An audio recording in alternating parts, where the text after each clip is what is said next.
All right, guys, welcome to another episode of Tradecraft Tuesday. You guys already know we use this time every week to come together and try to bring essentially some of the defense and offensive crowd together to talk about what are hackers doing to gain access to boxes, to penetrate networks, what defenders can do to catch them, keep them out, and at the same time trying to grow the awareness of Tradecraft as well. We do it every Tuesday at noon. We use Blab as our platform, so it's live. You guys can ask questions. And with that said, I'll jump right into things.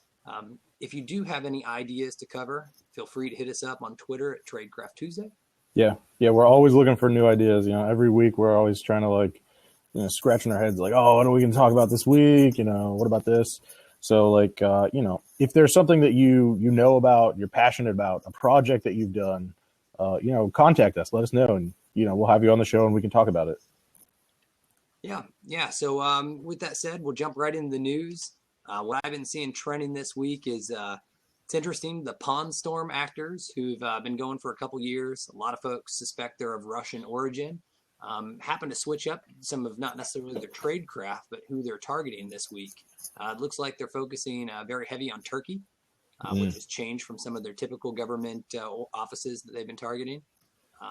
We'll paste links here below. But what's interesting about that is despite this group, and their tradecraft being public, a lot of their malware like Sophosy or Sednet as it's called, being public, they're still able to effectively, compromise these boxes. So that's very interesting. Are they just not running antivirus? How is this happening? Right. It's we're going to have today's topic on packing and malware obfuscation. Nice. That's going to play in real well. Yeah. All right. I like that segue. Additionally, it's kind of outside of, maybe the tradecraft that we usually talk about, but Vulnerability Lab dropped, I think, 4 different bypasses for the iOS 9 passcodes. Yes. That was a pretty interesting thing to wake up to this week. Yeah, they were pretty cool. I mean, the fact that they were so simple, it didn't require you to do any kind of exploitation or anything crazy. Most of them were exploited through Siri. Just asking Siri to do something, and she would just do it. Oh, you want me to install an app? Oh, sweet, here's the App Store. It was pretty cool. For anybody who, I think they affected version 9.0, 9.1, and 9.2. For anybody who has those versions, a simple mitigation is to just disable everything on the lock screen. So disable the control panel on the lock screen, disable Siri from the lock screen. I think there was another one disabling common apps or something from the lock screen, like the calculator and the alarm clock and stuff. So it reduces the usability of your phone, because you can't just press the button and have Siri do stuff for you, but it increases your security. So, like anything in this InfoSec, it's a trade-off. Yeah. In addition to the iOS bypasses, I think when I saw malware related, what dominated this week was good old KE Ranger that Palo Alto Networks kind of brought attention to. What was unique about this piece of malware itself, one, it was a ransomware. It was targeting Mac OS X platforms.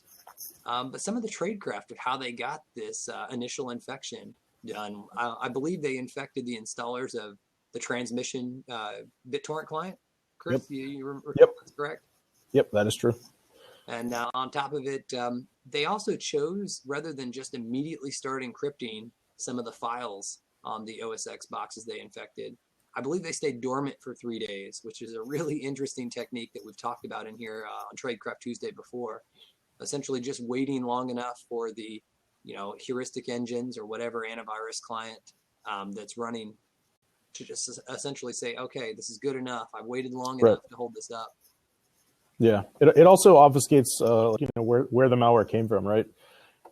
If I click on a link and all of a sudden immediately my box starts acting wonky, I know right where that came from, right? I can alert other people and be like, hey, this file is malicious. If it's 3 days later, I've probably visited a lot of sites, clicked a lot of links, done a lot of stuff. I'm gonna have a really hard time figuring out okay, what specifically was it that caused my computer to start acting weird? No, absolutely. What was interesting, it was signed with a legitimate app cert. Unfortunately, because of their 3 days of dormancy, the folks at Palo Alto caught on. Transmission actually pushed an update that started doing some remediation. And it was done quick enough that I won't say a vast majority, but folks who actually were compromised through that transmission BitTorrent client installer were probably remediated before the encryption started. So, Hopefully, a big win for defense, hopefully. Yeah. I mean, similar to our talk last week, this was another one that would, encrypt all your files. And then, this one was, it would require you to basically pay with Bitcoin to get your files back. They did have the capability, like a lot of the ransomware is showing now, where they're showing kind of like a proof of like decryption. So they'll allow you to submit one file for decryption, or they'll give you like a random list, like choose one of these 5 files. We'll prove to you that we can decrypt it, before you pay. It's more ransomware. It's not getting any better. All right. So we ready to jump into today's? I mean, we talked a little bit about the news. It's interesting to see some of our talks that you guys have suggested hitting so close to home in the news. But now it's time to shift focus into Packers. What they are, why they're used. It sounds like it's obfuscation related. So I see a lot of the same folks in here on Tradecraft Tuesday. Hopefully this helps educate folks, kind of on the history, where obfuscation and where packing's going. That way we can kind of get in front of some of this issue, or at least prepare for how to remediate if we do get compromised by somebody using a packer. So when I think of packers right away, I think about, regardless if this malware or virus was used as like a botnet to attack a web server, or, crimeware that's stealing my data, I think about the malware that all it wants to do is stay hidden. And with that said, if it does get discovered, it makes sense that the author of that malware wants to complicate the removal and the analysis. Yep. So a very common technique is to add an additional layer of defense to the actual malware executables or files. And that often comes in the form of, a packer, or a layer that wraps around this capability to protect against, detection signatures, or maybe even just prolong the reverse engineering efforts. With that said, hackers have started creating tools like this for a very long time. So it's not a novel technique we're going to talk about.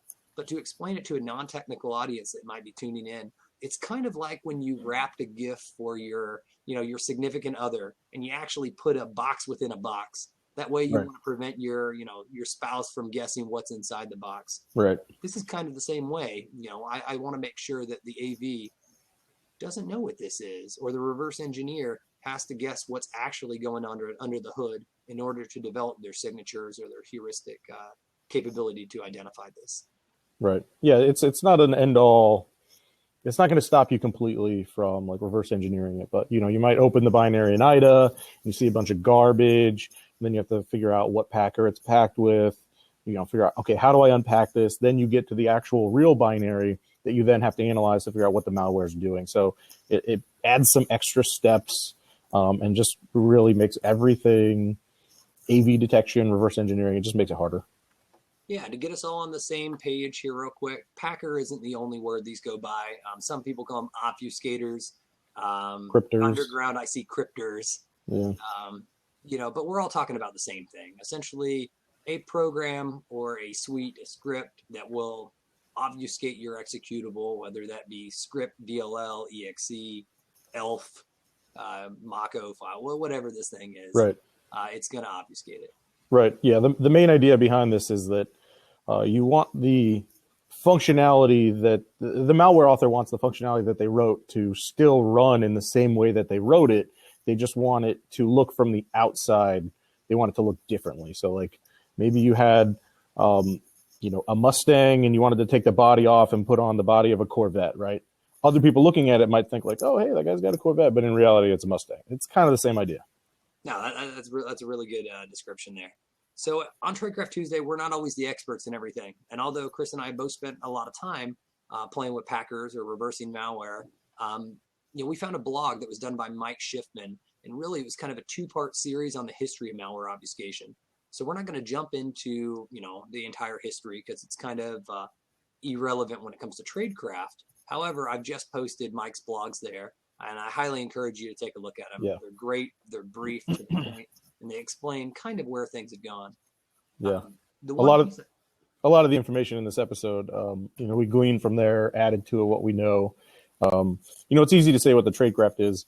It's more difficult to go back and say, okay, this was the first malware that did this. This is when it did it, kind of the evolution of it. And he's done a really good job of tracking the evolution from the beginning to kind of where it is now.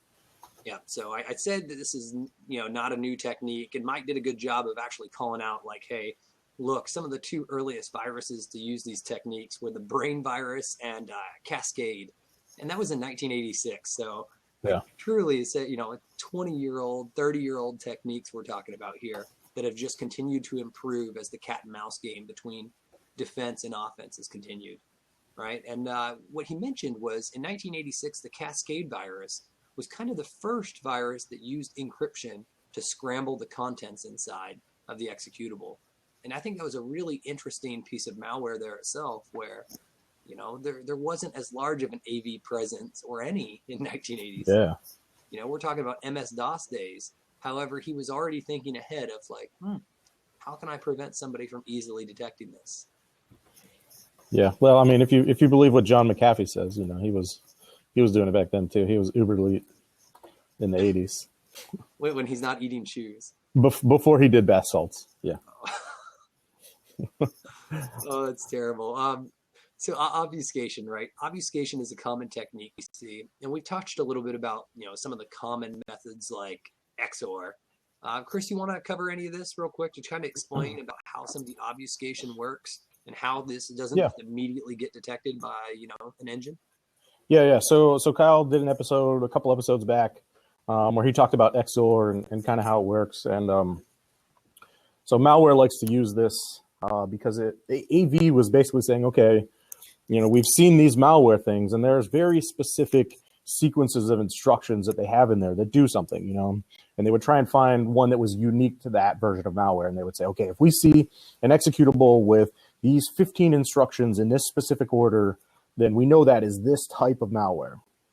And so they started really catching malware pretty easily. So, the arms race that it is, the malware authors went back to the drawing board and said, okay, how can we, still have the same functionality, still do that same exact thing, but not make it as obvious to the antivirus engine. So they came up with a very simple XOR, which basically means that for every byte in the executable, they would use a key and they would change that byte to something else. Now, obviously, you can't just stop there because the file won't run. So what they would do is they would add a decryption stub to the beginning of the file. So the very first thing they would run would be the decryption stub. They would decrypt the rest of the binary. Then they would go ahead and just execute that. So if you guys take a look, I just included a link real quick. Marco Ramili's blog actually did a fairly decent job at explaining, what does an unpacking routine actually look like? So I've just, hijacked this off his Blogspot page and threw the link in here. But if you take a look at the image that I just pasted, it really highlights what Chris showed. It takes an original portable executable file, inserts its own stub, has its own decryption routine or section, and that stub begins calling that execution section, which then unpacks whatever obfuscations were just done. Yep. So then AV had this problem, right? Like they could no longer rely on their signatures to detect the malware because all of the bytes were changed how the file was stored on disk. So when they would go ahead and scan your hard drive, they would not find the virus. So what they said is like, okay, you know what? If you're going to decrypt, we're going to go ahead and decrypt too. And so they started saying, okay, now we know exactly how to decrypt this. We'll go ahead and decrypt it, and then we'll scan it after we decrypt it. So this became pretty good. One of the downsides was that they were still detecting, for a while, they were still detecting the malware based on just the decryption stub. So just a very small bit of code that would do the XOR decryption, they started adding signatures saying, oh, this means it's this type of malware. And the problem was they ran into a lot of false positives because it was such a small piece of code to signature that the chance of that happening in a bunch of other binaries where it was, it was not malicious, increased. So they had a lot of false positives. What reminds me of that right away is, there's legitimate reasons that you might want to pack and compress an executable. I started thinking about some of the early 90s games where it became very common to hey, I don't want you taking a look to see what we're doing to optimize our graphics or Right. how we're laying these maps out. So people Right. were doing like intellectual property protection with a Packer. Both, helps minimize file size. We were talking about, dial-up days, so that was a big thing. Yep. But also protect, just saying, hey, I don't want you to know what I'm doing. And I remember false positives being a big thing early on with some of my games that just happened to use a Packer that was often used by, malicious authors as well. Yep. So that false positives really hit close to home when I recall, probably 90, 95. Mm-hmm. Yeah, especially with games, a lot of the time they're looking to obfuscate it to prevent people from cheating, to make it harder to write cheats and find what code's doing what. But yeah, like you were saying, there's whenever you make a Packer, there are valid uses and then there are malicious uses for it, right? Like one person might say, like, I need to pack this code so that people can't steal my intellectual property, but a malware author is like, oh, I can use that exact same thing to obfuscate my malware. The one tool serves both purposes, and there's no black or white. No, that's good. So, Chris, can you think of any other? I mean, we talked about real quick about obfuscation or even some self mutation that goes on. Breaking the emulator. Where did this go next? Yeah. So basically, what happened next is again, malware authors, they went back to the drawing board and they said, okay, how do we defeat these AV signatures? And so they added simple obfuscation techniques, where the code might have used one CPU register, they'll switch it to a different register. So each time they recompile the binary, the register that they might have used before might have been like something like AX on like a 386. They'll change that to be BX, right? It's a similar register. It allows it to do the same thing, but the bytes are different in the file. Now the AV signature doesn't work. They also used other things like inserting so-called junk registers, or junk instructions, excuse me. So instructions that had no change on the output of the code, had no change on what the code actually did, but they did modify the bytes in the file, again, ruining the signatures that the AV had spent a bunch of time building. I've sometimes heard those called opaque predicates. Yeah. The idea, I think even, goodness, maybe it was Ben that did a talk. I'll see if I can find a link while we're talking here to kind of link what this junk code we're talking about, so you guys can get a better example of how this actually obfuscates or how this gets around signatures. Right. So some of the junk codes might be something as simple as like a NOP. So most CPU architectures have what's called a NOP, which is a no-op. Basically means the CPU just burns some cycles. Usually it's meant for waiting for something that takes longer. Like if you request some data from RAM, right? That's going to take longer than one CPU cycle to pull from RAM and load up into the L1 cache. So the CPU needs to cycle a little bit, waiting for that data to be ready for it to be read. So you'll have like no-op instructions. So they would insert random no-op instructions between things. On 386, they have an instruction prefix called rep. And what rep is meant to do is basically implement a loop. But if you read the instruction manual, it says that the rep prefix is only valid on certain instructions. But what malware authors were able to do is add that prefix to other instructions that didn't support the rep prefix. It didn't make sense. And basically what happened is nothing. It executed the original instruction just as it would, but now there's extra bytes in between instructions. So again, throwing off AV signatures. Did you find something? Oh, somebody just hooked me up with a link. It was Ben Ager's talk at Source conference here that was talking about just adding another layer of hell to reverse engineering. And this was a great talk where he just kind of covered, that same exact thing that Chris just described. But I think he's got roughly 50 slides going on saying, hey, this is the next place Tradecraft should go. What's interesting is these slides are from 2011, but a lot of the ideas that Ben actually threw out in this talk here were later found in malware samples in the last 5 years. So it's that cat and mouse game once again. Right. Yeah. So now the malware authors are using these bogus instructions. So the AV, they themselves have to then go back to the drawing board. And so what they add into their engines is emulation. So what they would say is, okay, you know what we're going to do? We're going to go ahead and we're going to set up this emulation protected environment, and we're going to run unknown executables inside here so that we can monitor what instructions are actually running and what they're actually doing. And so we can basically throw out all these junk instructions, and we can, again, apply the signatures that we've spent so much time building so we can, again, detect the same malware. And I remember that kicked off once again, another layer of, can I abuse, maybe some special features within the processor that their emulator can't support? Yep.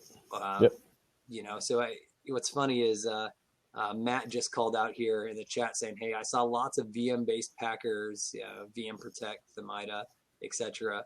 And I remember specifically some of those capabilities, not necessarily in Thermida, but just flat out saying like, hey, if I can detect that I've been virtualized, that this is not truly an execution environment, but it's an emulator ran by the AV, let me do something that this AV is not capable of doing. Yep, absolutely. Yeah, and that's really where they went. I mean, they started using things like, they knew the limitations of the antivirus engines. They knew that the antivirus engine couldn't sit there forever and emulate the, the process. So they would just wait. This AV will emulate for up to 30 seconds, and then they're done. So all I got to do is wait for 1 minute, and then I can do whatever I want, and I know I'm outside the emulator again. They would also do things like find instructions that were valid on a CPU, but not supported in the emulator, like floating point instructions, right? So if the emulator was executing and ran into a floating point instruction, the emulator would basically bail, and then the rest of the program could just run free on the processor, no longer in the emulation environment. And they would even find ridiculous things like quirks in Intel processors where, if you had this specific instruction sequence, this value would come out. And just like weird things that had to do from like the complexity of designing, like common CPUs. And so they would then run those in the emulation environment. And if they didn't get the value they expected, what was expected on a CPU, they would know they were in an emulation environment, and they could just wait, or they could just not do anything malicious. That's another example of where they have to be, absolutely perfect when creating this emulator. One mess up is more than enough to allow somebody to circumvent or trigger the emulator to bail to run this. Yeah. So, Chris, we've talked about a lot of these capabilities, and I'm going to play the naive devil's advocate. Is this stuff you described the same thing as polymorphism?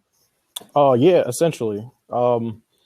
It pretty much is like, changing your binary, trying to add extra things where you end up with the same features, the same execution, but you get there in a different way, right? Think about it as like, I can drive from my house to the store.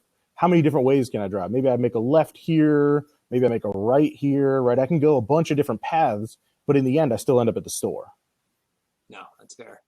So now after AV has added these engines, some malware authors really said like, okay, how do we take this to the next level? How do we make this ridiculous? And out comes things like Matt was talking about, VM Protect and Thermida. And what makes these really special is that every time somebody compiles an executable with these, it's different. So they basically added in their own emulation engines into the malware such that when they run the code, maybe the first time they build a binary, they have a couple instructions. Maybe it's like move, add, subtract, and call, right? And so the emulator knows those to be maybe bytes A, B, C, and D. Okay, so when it's emulating, it comes across an A, it's like, okay, I know, let me execute a move instruction. When it comes across a B, it knows, okay, I need to execute an add instruction, right? And it can they basically convert all of the CPU assembly into this emulation assembly and replace all of the things. So that's all great, and that would be easy to detect if it didn't change, but the problem is it does change. So the next time you build the binary, they change the instruction sequence. So you still end up with the same move, add, subtract, call, but now they're no longer denoted by A, B, C, and D.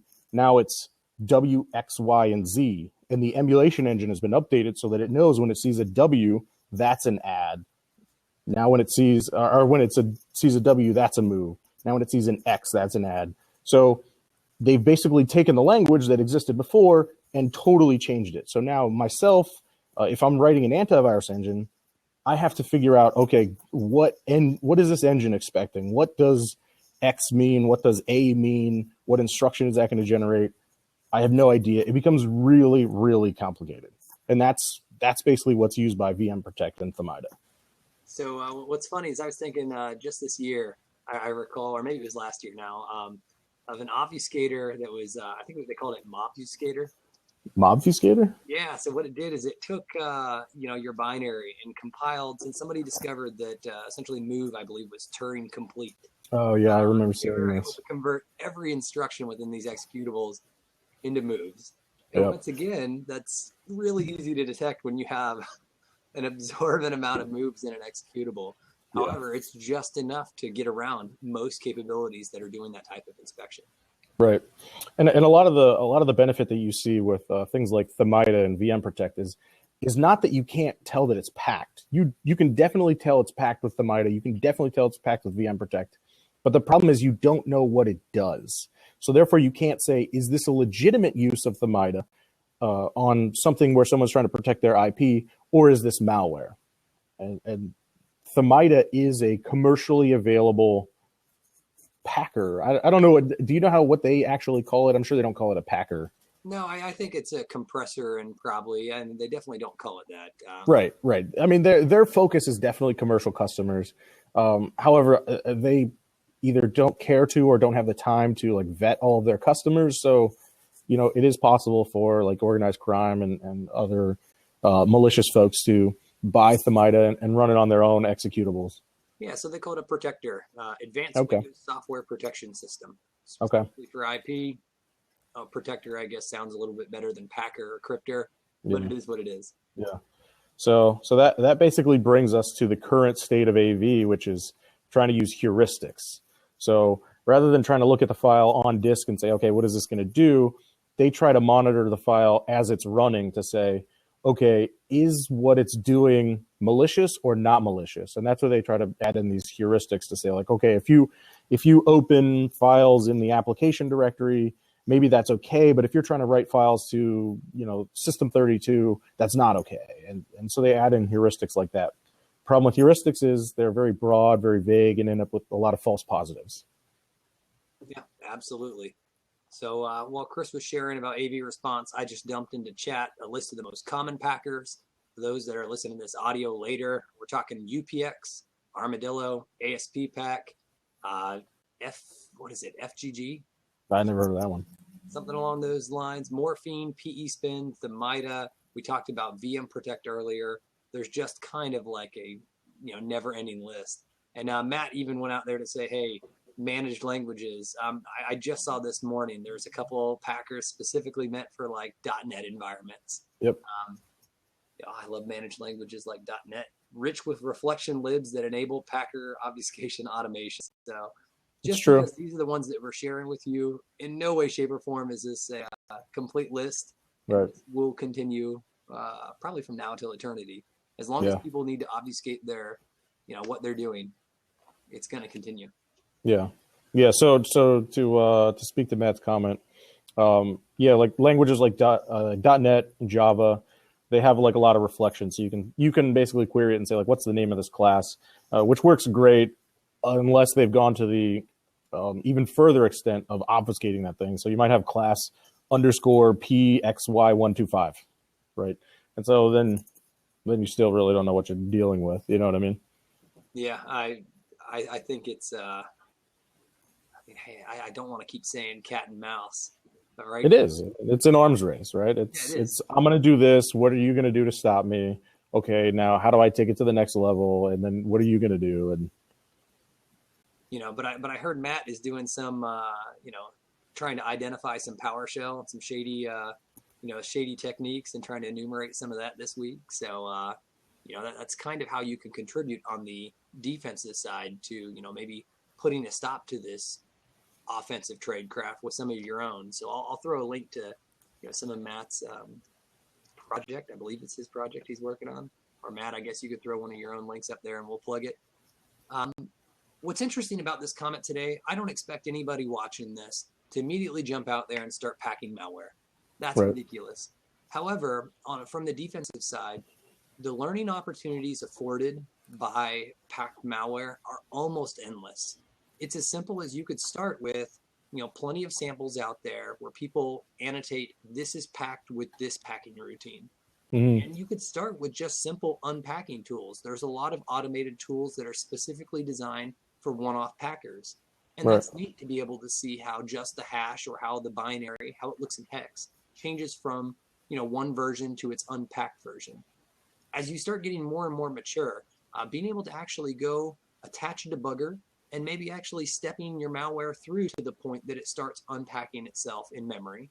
And then you could look, maybe it's with volatility, maybe it's with the debugger itself. You can actually look at the memory of what it looks like unpacked.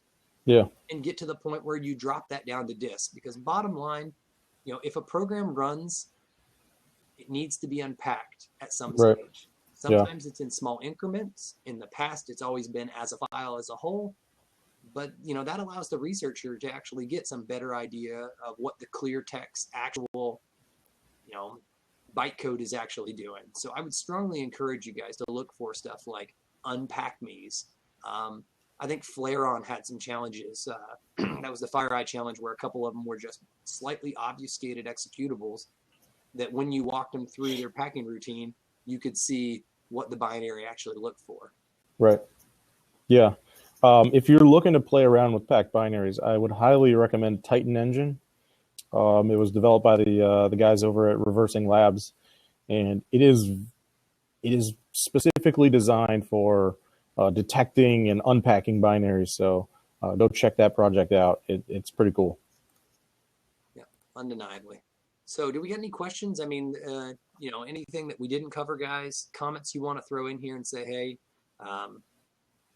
maybe we're off base, maybe we hit close to home. And while we wait for some of the questions, see if they come in, talks for next week. It sounds like we're going to get a pretty interesting backdooring legitimate binaries talk here in the next week or so. That came specifically as somebody that reached out and said, hey, I want to know how people are commonly backdooring executables. It's one thing to actually hear, one thing to actually hear, oh, that's been Trojanized, or yeah, somebody slipped some false code into. It's a whole other thing to actually understand what is actually going on. How are they modifying the headers or, the routines? What are they doing to, so it doesn't get caught? Yep. So it looks like Matt dropped a link to the underhanded PowerShell contest. It looks pretty interesting for anybody who's interested in PowerShell or knows PowerShell. Definitely go check that out. Are there any prizes for that, Matt? Do you know? Let me look at the link here. Oh, he said, yep. Oh, nice. So yeah, go out there and make a difference, especially when it comes to the detection of some of this. Matt joined us in the past to share some of his knowledge on PowerShell, how it's used, common obfuscation techniques. Here's a good way, if you tune into us and we're motivated by that talk, here's a good way to get back. Yeah. Cool. Well, it looks like we've run over a little bit. Anybody have any questions? If not, we'll take the rest of the questions off the record.